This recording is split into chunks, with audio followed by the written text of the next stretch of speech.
Hola, buenos días, o tardes, como quieran. Bienvenidos y bueno, agradecerles la presencia física en esta conferencia, aunque, bueno, como ven, se va a grabar y, por lo tanto, va a ser, puede ser difundida posteriormente en las redes, etcétera, con lo cual, lo que hoy nos habla aquí el profesor David Álvaro González no va a quedar solo en este recinto, en estas cuatro paredes. Bien, unas palabras de breve introducción. El título que nos convoca, o por el que les hemos convocado, es «¿Y si la medicina no es una ciencia, qué es entonces?». Y lo primero que quería referirme es a, bueno, pues qué hace la Plataforma de Bioestadística y Epidemiología organizando una conferencia de este cariz, ¿no? Filosófico, y con este título. Bueno, es un poco fruto de la casualidad, pero no de la arbitrariedad tampoco. Hace 2 meses empezamos un ciclo de conferencias. La primera era sobre la filosofía de la inteligencia artificial, porque nos parecía un tema de máxima actualidad y, bueno, con repercusiones en la práctica médica y en la investigación médica importante. La impartió Carlos Madrid y, bueno, pues en esa conferencia se suscitó el tema de, bueno, si la inteligencia artificial puede llegar a sustituir a los médicos, ¿no? Tanto en el aspecto diagnóstico como terapéutico. De hecho, el uso de la inteligencia artificial tampoco es nuevo en medicina. A raíz de ahí vino otra charla hace un mes que impartió Luis Martín, profesor de la Facultad de Medicina de la Universidad de Valladolid, justamente sobre filosofía de la medicina, en el sentido de preguntarse cuál era el estatuto de la medicina, si era una ciencia, si no era una ciencia, etc. Y hoy, pues, la tercera va en la misma línea. Parece ser que afirmamos, por lo menos desde ciertas coordenadas, que no es una ciencia, y entonces la pregunta que se le plantea hoy al profesor Álvaro González es justamente ¿qué sería si no es una ciencia? Al hilo de esto, bueno, nos parece que un instituto de investigación y un hospital también del nivel de debería de tener espacios no únicamente para discutir aspectos científicos o técnicos de la práctica médica o investigadora, sino también espacios para reflexionar sobre la ciencia y la práctica que hace. Y esa reflexión entendemos que debe ser filosófica. Y debe serlo, a mi juicio, porque nos parece que es la única instancia que puede responder a esa pregunta. Es decir, ninguna disciplina puede dar cuenta de lo que es desde sí misma y tampoco, o mucho menos, puede dar cuenta de lo que no es su campo. Estamos bastante acostumbrados a ver mucha bibliografía hoy día o mucho libro que bajo la etiqueta de divulgación científica, pues físicos o biólogos hacen cosmovisiones del mundo, superando o sobrepasando, digamos, todo lo que es su campo de trabajo o de conocimiento. Entonces nos parece que la filosofía debe de tener un papel.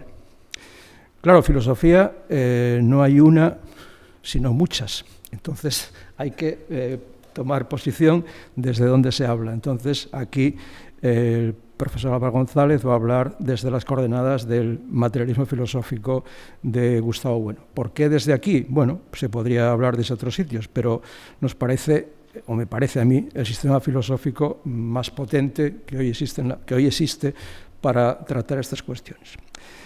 Entre ellas, por lo siguiente, yo creo que, bueno, aquí hay algún filósofo y demás, y no todo lo que yo diga puede ser comentado, es decir, no soy experto en el campo, pero sí que, bueno, de lo que se lee y de lo que se va aprendiendo, pues hay una cosa, yo creo que bastante clara, que es que la filosofía no es una ciencia, en primer lugar, y en segundo lugar, que no es la madre de las ciencias. como se nos ha enseñado muchísimas veces, ¿no?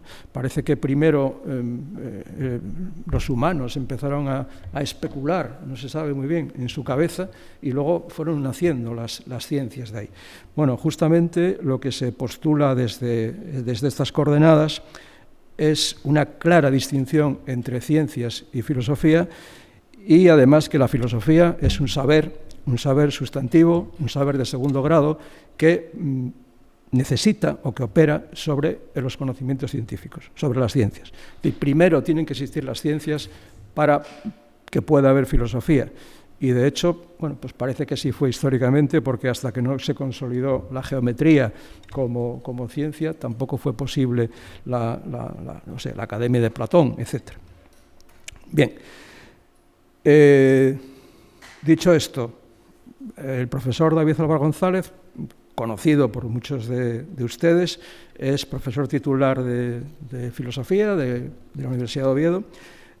Toda su vida ha estado ahí, aparte en la UNED también, David, tutor en la UNED, y es uno de los discípulos, bueno, sin hacer ningún tipo de ranking, pero bueno, más destacados o cercanos del profesor Bueno.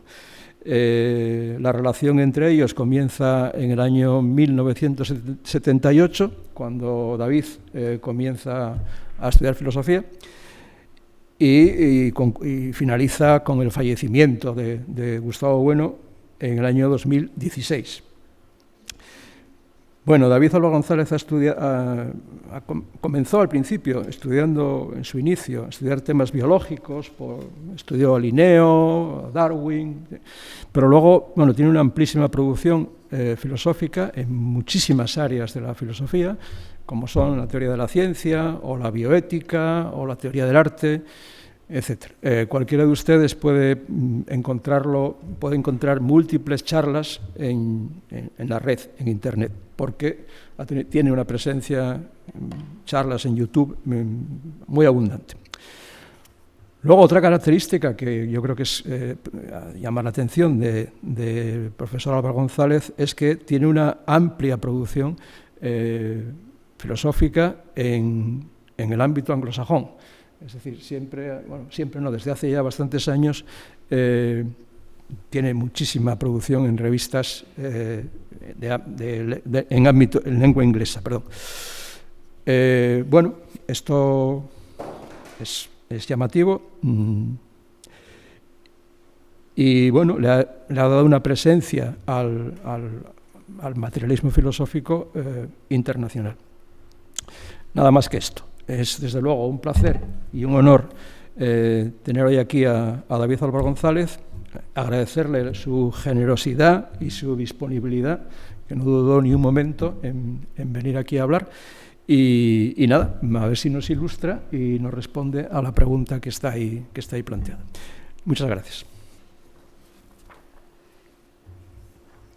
Bueno, pues muy bien. En primer lugar, muchas gracias por las palabras al profesor Patricio Suárez Gil y por su invitación, y para mí es un honor estar aquí en este centro y hablando a un público mayormente de clínicos, y yo no soy médico y entonces venir aquí a decir qué es la medicina pues es un poco como ir a llevar bonetes a Roma. Quiero decir que parece un poco paradójico, y probablemente lo que yo voy a contaros pues no os va a gustar en principio, pero bueno, tiene su interés aunque no os guste, porque no es una cuestión de dar un me gusta o no me gusta, como si fuera Facebook, ¿no?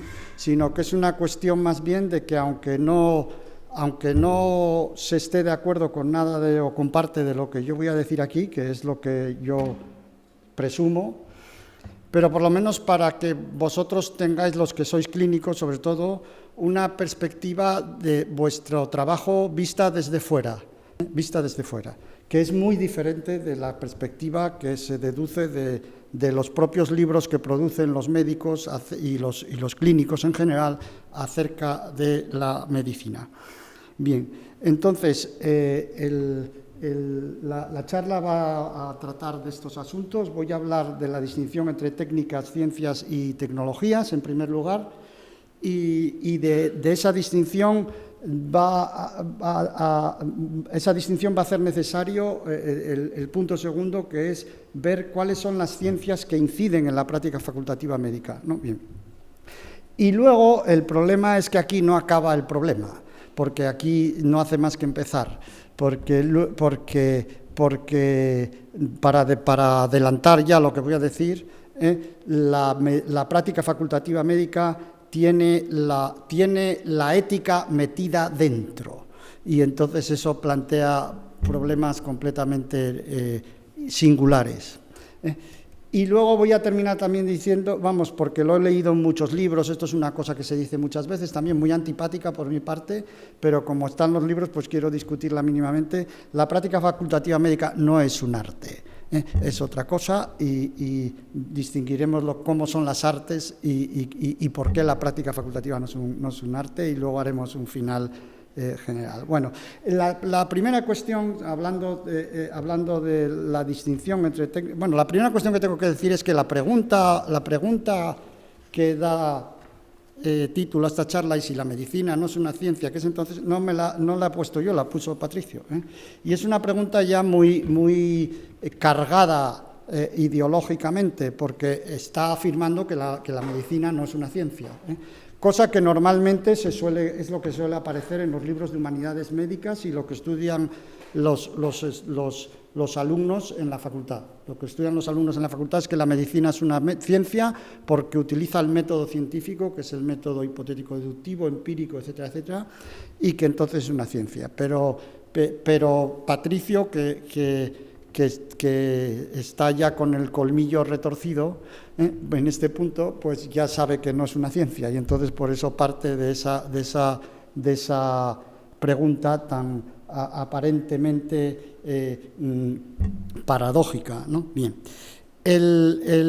Aquí la cuestión fundamental es que hablando ya sobre la distinción entre técnicas, ciencias y tecnologías, esta es una distinción que no es que la haya inventado yo, la hace prácticamente todo el mundo. Hay conocimientos técnicos como pueda ser la técnica de la alfarería, las técnicas culinarias, la técnica del vaso campaniforme, la técnica de caza con lanzadores, en fin, lo que sea. Son anteriores a la ciencia. Luego, por otro lado, están las ciencias, que las ciencias pues es la geometría, la astronomía, la física, la química, la biología, la geología, etcétera, las ciencias estrictas. Y luego están las tecnologías. Esta distinción es de Jacob Bigelow, en este libro Elementos de tecnología. La tecnología es la ciencia aplicada, es la técnica con ciencia dentro. Es una tecnología, por ejemplo, la tecnología atómica, la tecnología electrónica,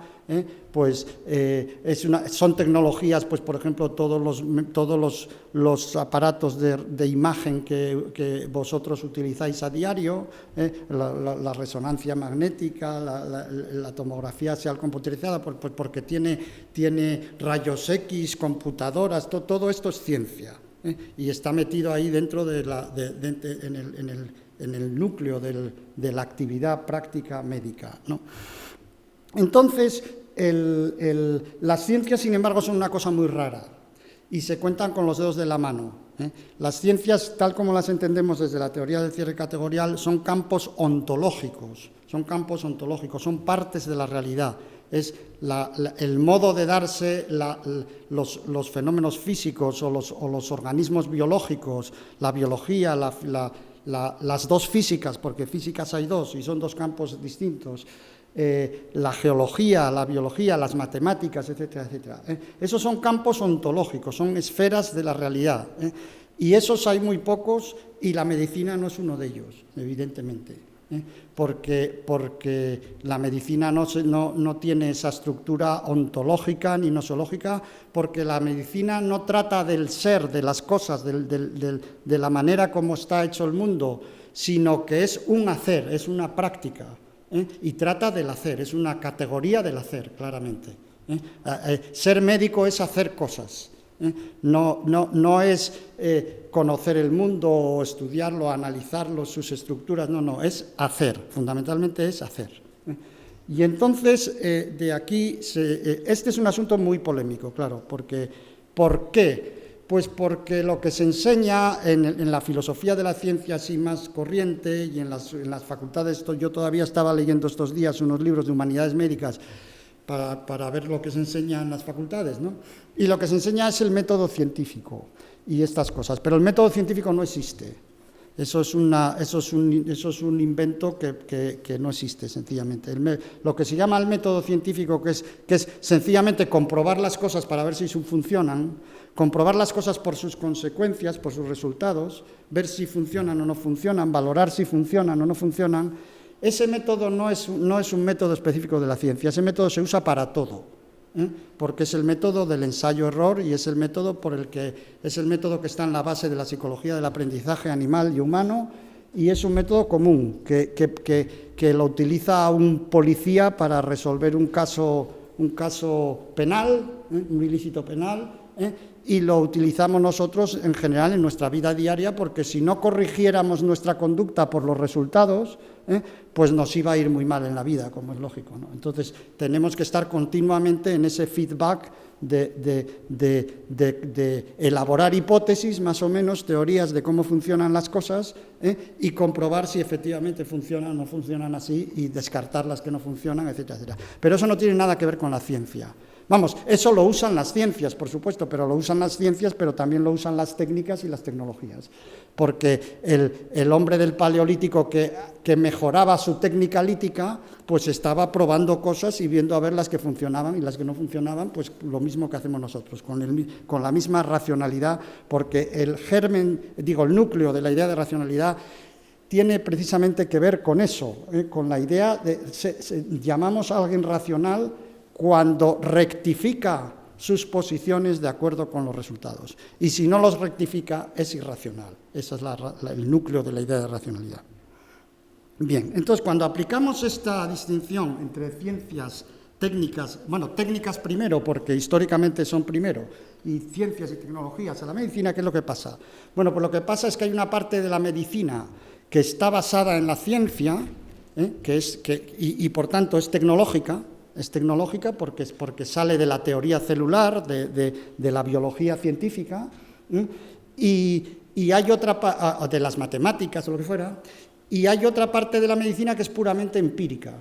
Esto es una cuestión que vosotros los clínicos la conocéis bien. Cuando se administran, por ejemplo, empíricamente medicamentos, pues sencillamente se administran.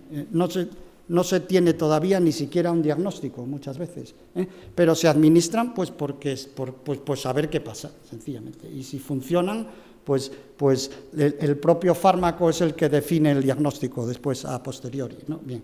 Entonces, hay mucha medicina que es puramente empírica.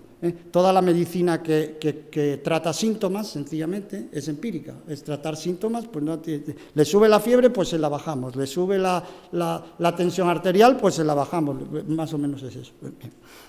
Y luego hay otra medicina, ¿no?, que está basada, fundamentada en la ciencia, pues por ejemplo todo lo que tiene que ver con las enfermedades infecciosas, pues es el ejemplo más evidente, ¿no? Porque en las enfermedades infecciosas conocemos a los agentes infecciosos, los agentes etiológicos, causales de la enfermedad, los aislamos, los controlamos, los matamos, y conocemos la teoría celular y cómo esos agentes intervienen e interfieren en los procesos biológicos que afectan a las enfermedades, ¿no?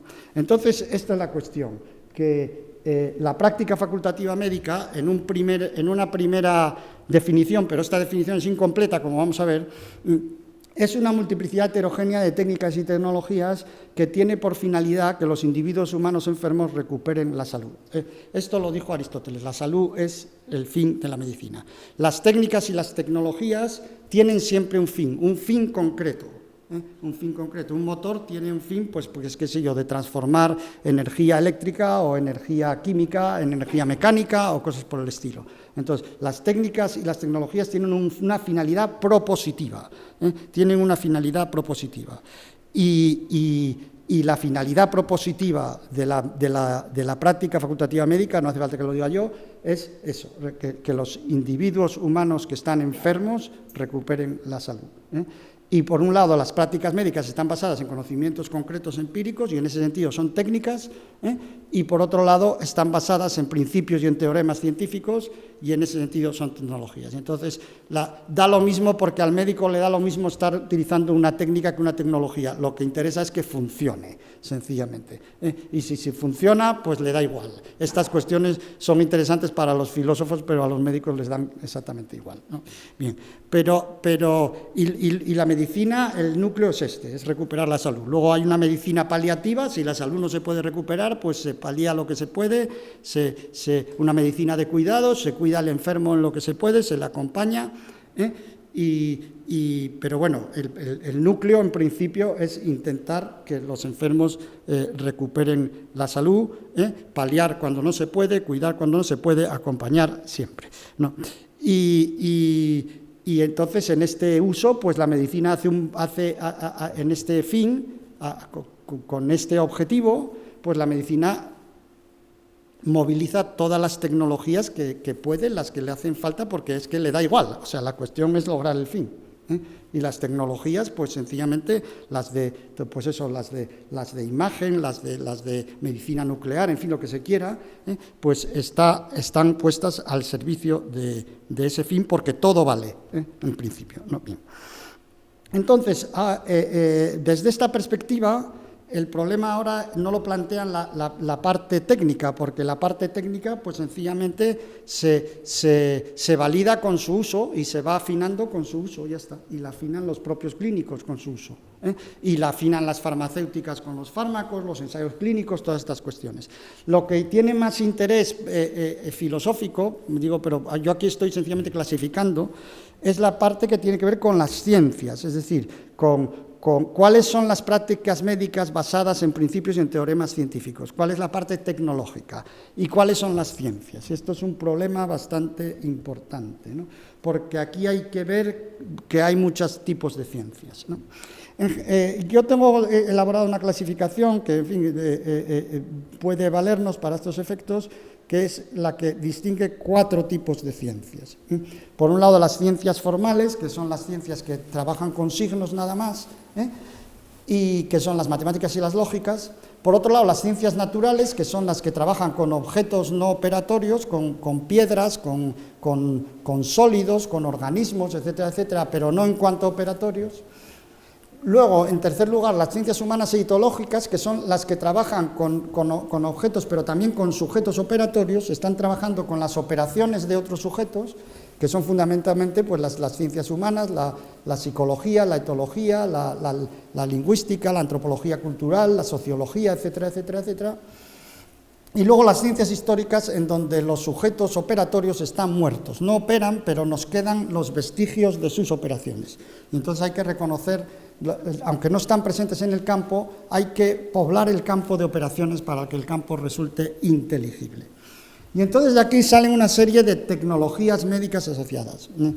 La parte de las ciencias formales tiene que ver con todo el uso de la estadística en medicina, y el concepto de correlación. Ese uso de la estadística en medicina es un uso tecnológico, es un uso él mismo tecnológico, pero no da lugar a una tecnología, porque la correlación, como sabemos y como saben muy bien los clínicos, pues es mera correlación, y hay muchas correlaciones espurias, y de las correlaciones pues no se deduce nada demasiado firme. Entonces hay que tener en cuenta que eso tiene un estatuto noseológico muy débil, porque las ciencias formales les pasa lo que a la inteligencia artificial, es decir, que se mueven en un nivel así sintáctico que no saben de qué están hablando, les da igual, no saben de qué están hablando.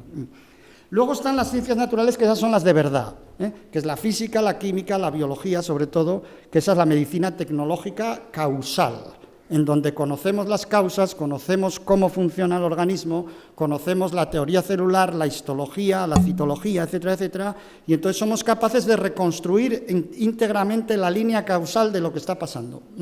Bien, eso es bastante raro, porque es muy exigente. es muy exigente, tener ese control tecnológico. Cuando tenemos ese control tecnológico tan fuerte, entonces es cuando realmente sabemos lo que estamos haciendo, y cuando sabemos los límites de lo que estamos haciendo. Esa es la parte más firme. Y luego podrían pensar, en un primer lugar, que las ciencias humanas y etológicas y las ciencias históricas no juegan ningún papel en esta historia, pero juegan más papel del que parece. ¿Por qué? Porque, para empezar, la relación médico-paciente es una relación psicoetológica, y no puede desaparecer. Es decir, en la medicina facultativa esa relación no puede desaparecer. Podrá haber clínicos o médicos que porque se dedican a una cuestión muy especializada, no ven pacientes, pero bueno, pero lo que hacen luego termina en el médico que ve pacientes, y el médico que ve pacientes es el que trata, y es el que dirige, diríamos, esa orquesta, de alguna manera, ¿no? Entonces, esa relación médico-paciente es psicoetológica, y ahí está el efecto placebo y el efecto nocebo y muchas cosas que hay que conocer para ver cómo funciona. Y hay que estudiar psicología, porque la enfermedad siempre es un proceso psicosomático que aunque tenga una etiología somática, luego tiene unas consecuencias psicológicas. Eso cuando no tiene una etiología psicológica que genera consecuencias somáticas, que también puede pasar. Bien. Y luego, la otra cuestión que también es muy importante es que el propio concepto de enfermedad y de salud es cultural. Es cultural. Depende de la cultura, depende de la historia, depende del momento. Lo que ayer fue enfermedad, lo que ayer fue enfermedad, por ejemplo, la homosexualidad, hoy no es enfermedad. Lo que ayer no fue enfermedad, por ejemplo, una dislipemia de determinado grado, etc., hoy sí es enfermedad, y todo esto está cambiando, porque aunque vosotros usáis guías médicas y protocolos, etcétera, etcétera, hay alguien que hace los protocolos y alguien que cambia las guías médicas. ¿Y por qué las cambia? No las cambia por capricho, las cambia porque la cultura y la sociedad en la que está misma está cambiando, y está cambiando los patrones nosológicos, los patrones de clasificación de las enfermedades. No solamente en psiquiatría, no solamente en los trastornos mentales, también en la medicina ordinaria. Entonces, la clasificación de las enfermedades, cuidado, porque vosotros la estudiáis como el catecismo del padre Astete, y es así como la hay que estudiar, claro, pero cuidadito, porque eso no es ciencia, eso es otra cosa. Eso es otra cosa completamente diferente, y ahí hay categorías culturales, ideológicas, de todo tipo, porque eso tiene que ver con el canon del sujeto humano individual, y el canon del sujeto humano individual cambia. Ha cambiado históricamente, cambia de una cultura a otra, está cambiando, y estamos en un momento de mucho cambio, además.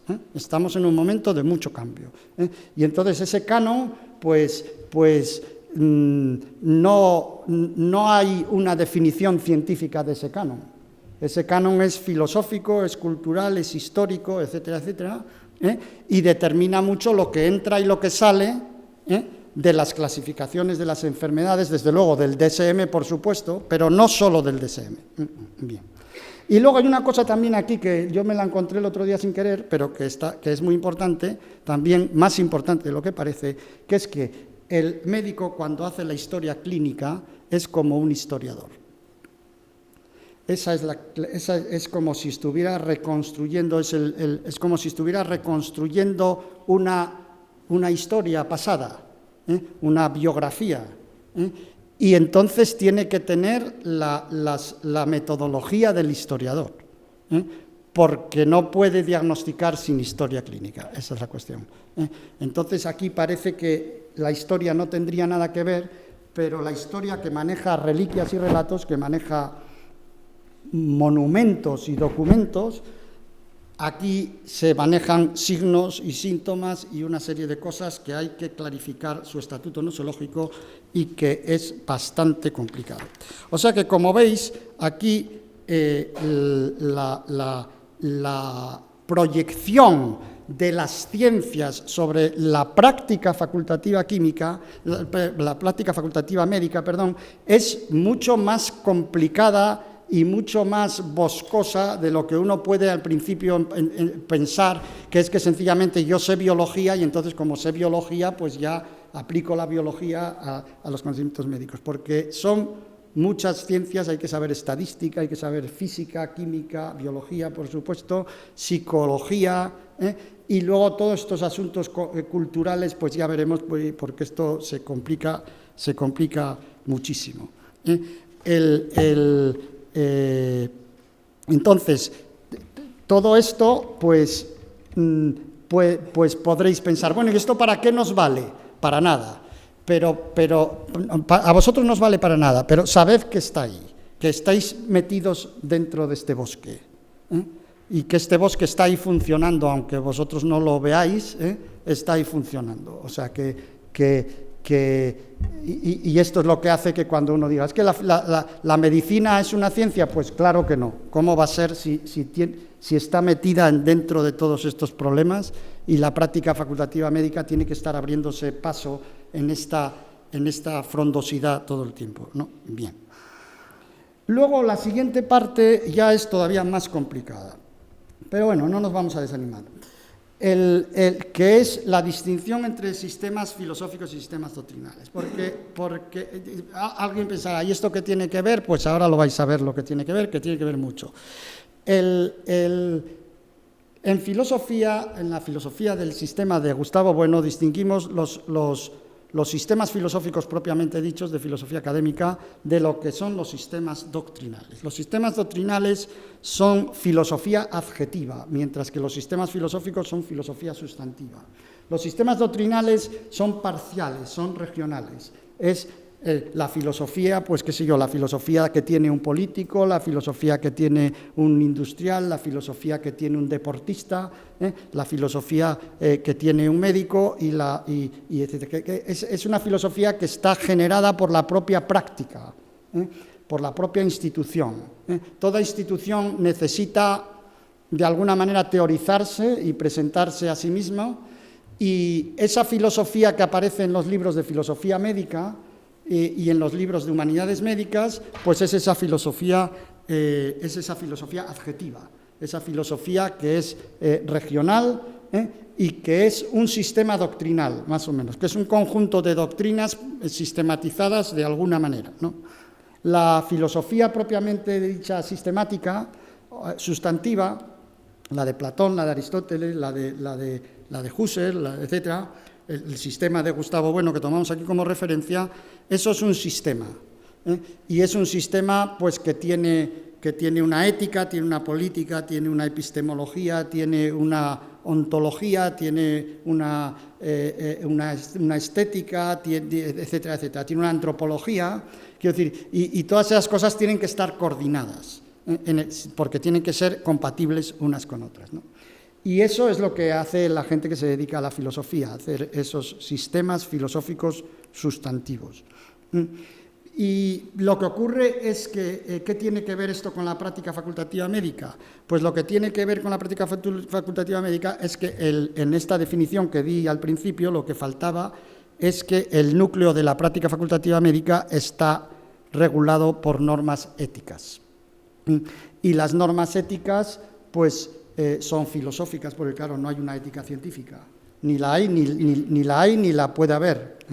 Entonces, como no hay una ética científica, pues entonces resulta que, y como la ética es la que regula la práctica, pues resulta que la filosofía está metida totalmente en el núcleo, en el centro de la práctica facultativa médica. Y no puede ser de otra manera. O sea, que no, esto no es por error o por casualidad o por lo que sea. Esto es así desde Hipócrates.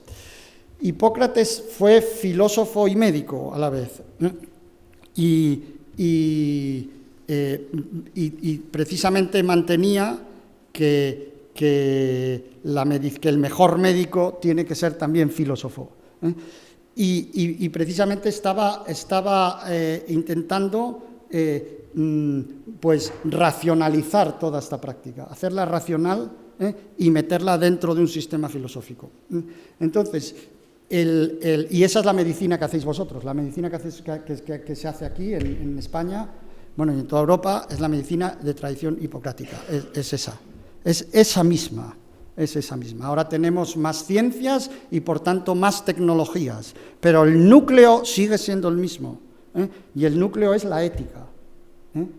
El núcleo es la ética. Que queremos sanar a los enfermos, queremos ayudar a los enfermos, ese es el núcleo. Y entonces el problema es que la ética que se enseña y que se estudia y que se aprende en las facultades de medicina, y la llamada ética médica, pero bueno, que en realidad es ética clínica porque no solo afecta a los médicos, sino a todos los clínicos, la ética clínica es un sistema doctrinal, no es un sistema filosófico. Es una componenda ideológica del gremio de los clínicos, que más o menos se han puesto ahí de acuerdo en unas cosas, y pues para ir tirando, más o menos, ¿no? Es una cosa, es un bricolaje de normas ahí, unas éticas, otras políticas, otras morales, todo mezclado. Luego hay una pluralidad de éticas, porque hay éticas principialistas, pues que si pensemos en la del famoso libro en el famoso libro de Beauchamp y Childress, ¿no? de los principios de la bioética médica, de la ética biomédica, perdón. Hay éticas utilitaristas, pues pensemos en las cosas tan extravagantes, por ejemplo, que dice Peter Singer o cosas por el estilo.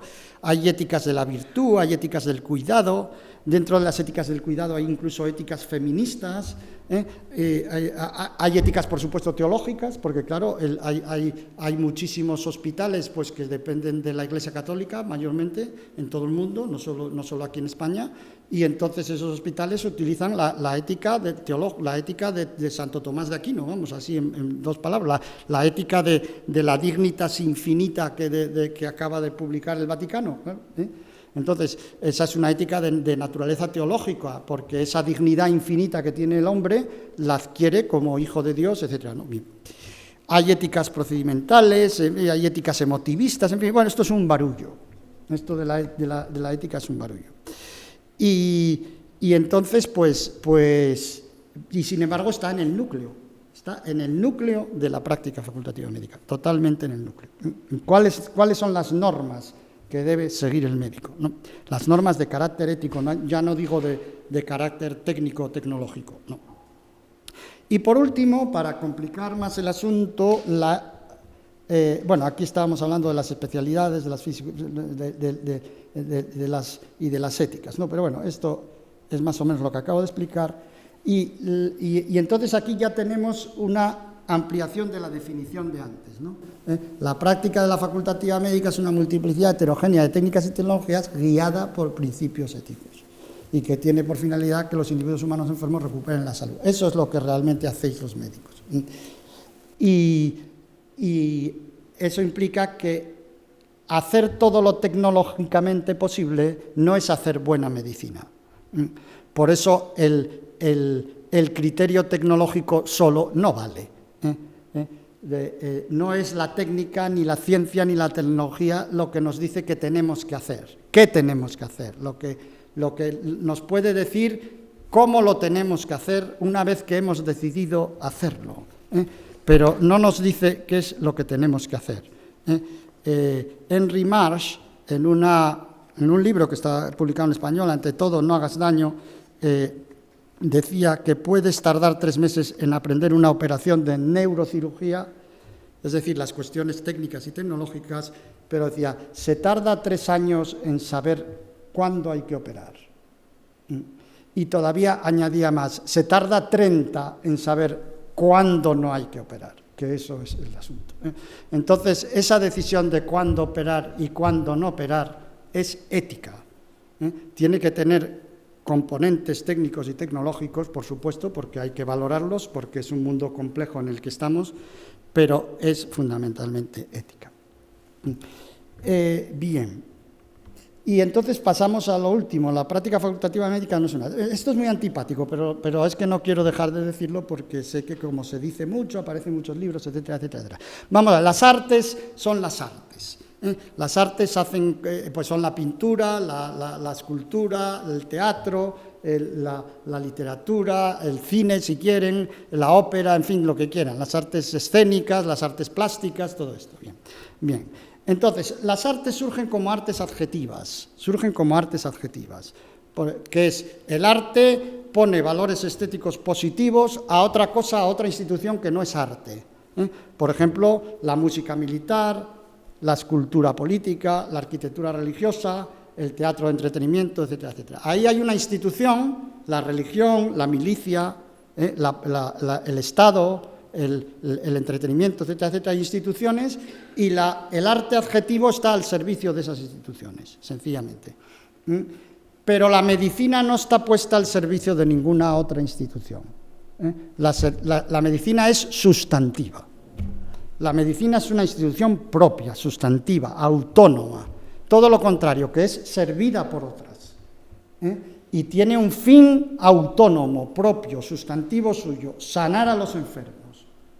Entonces, de ninguna manera es un arte adjetivo. A partir del siglo XVIII, algunas artes se van haciendo autónomas. ¿Por qué? Bueno, pues porque la milicia, la política, la religión, etcétera, adquiere menos peso y entonces se autonomizan, cooptan nuevos fines, y esos nuevos fines que cooptan son la exploración y el análisis no sistemático de la realidad. Y entonces, en este arte sustantivo autónomo, los valores estéticos ya no tienen por qué ser positivos, pueden ser también negativos, y surge el arte sustantivo, ¿no? Pero la medicina no tiene esos fines exploratorios y analíticos no sistemáticos, no. La medicina tiene un fin práctico, sanar a los enfermos, nuevamente. Sanar, en otro caso paliar, cuidar o acompañar. Ese es el fin de la medicina. La medicina preventiva, que intenta que el hombre sano siga estando sano, es un caso límite, no está en el núcleo de lo médico, es un caso derivado, como degenerado. La medicina propiamente dicha es la que sana a los enfermos, y tiene que estar la persona enferma, tiene que estar enferma, ¿no? Eso es muy importante tenerlo presente. Bien, porque si no llegamos al concepto ese de que todo hombre sano es un enfermo que se ignora, ¿no? Pero eso no puede ser. Eso no es buen arte médico, ¿no? Bien, entonces, la medicina no es un arte. No es un arte ni adjetivo ni sustantivo. La práctica médica no es un arte. Ahora, es muy dependiente del médico. Eso sí. ¿Por qué? Porque no hay una formación estándar que asegure la formación de un buen médico. No tenemos una receta para formar un buen médico, porque la medicina implica una multitud de conocimientos y de habilidades personales, etcétera, etcétera, psicoetológicas, de conocimientos, etcétera, etcétera, y porque las personas que sanamos no son cosas, son personas como el médico. Entonces, eso es otra liga, otra cancha, y no hay una formación reglada que asegure eso. Y entonces, en ese sentido, sí podría rescatarse la fórmula de que es un arte, en el sentido de que depende del sujeto, de que depende del médico, pero solamente en ese sentido tan débil, ¿no? Bien. Bueno, y con esto, ateniéndome estrictísimamente al tiempo, pues ya vamos al asunto final. El asunto final, como digo, es que hace falta tener una filosofía para ser médico. Uno puede tenerla porque la ha estudiado o tenerla porque no la ha estudiado, pero la tiene, en todo caso. Y entonces la tiene porque se la sirve la sociedad, la cultura, la religión en la que está, lo que sea, pero alguien se la sirve. Se la sirve el púlpito, la televisión, quien se la sirva, pero alguien se la está sirviendo. Y esa filosofía, pues claro, es como desconocida porque muchos médicos la tienen sin saber que la tienen. Eso puede ser peligroso. La filosofía que yo tomo aquí como referencia es una filosofía estoica. Y entonces Epícteto, que es el célebre filósofo estoico por excelencia en sus disertaciones, en la disertación número 1, dice, debemos hacer lo mejor con las cosas que están en nuestro poder y tomar el resto como las presenta la naturaleza. Esto es muy importante porque está en el núcleo de un sistema filosófico. Un sistema filosófico tiene que saber discernir qué son las cosas que no se pueden cambiar, porque están en la naturaleza, porque es la terca naturaleza que no se puede cambiar, porque son leyes que no nos podemos saltar, y cuáles son las cosas que sí se pueden cambiar. Porque intentar cambiar las cosas que no se pueden cambiar no conduce a nada, es totalmente frustrante y no conduce a nada positivo. Pero no cambiar las que se pueden mejorar y cambiar también igualmente. Entonces es muy importante y por eso decía, citaba antes ese dicho de Henry Marsh, que el problema no es que algo se pueda hacer, el problema es decidir si es lo que hay que hacer o cómo lo hay que hacer o si merece la pena hacerlo, porque detrás está Dios, sive natura, está la naturaleza, es lo que no podemos cambiar. Hay cosas que sencillamente no se pueden cambiar y voy a terminar precisamente recordando que la sabiduría filosófica implica eso, discernir unas cosas de otras y atenerse a esta máxima, porque como dice Spinoza en la parte cuarta de la Ética, en la proposición tercera, Spinoza, y con esto termino, dice que la fuerza con que el hombre persevera en la existencia es limitada y que resulta infinitamente superada por la potencia de las causas exteriores. Pues esto es todo. Muchas gracias.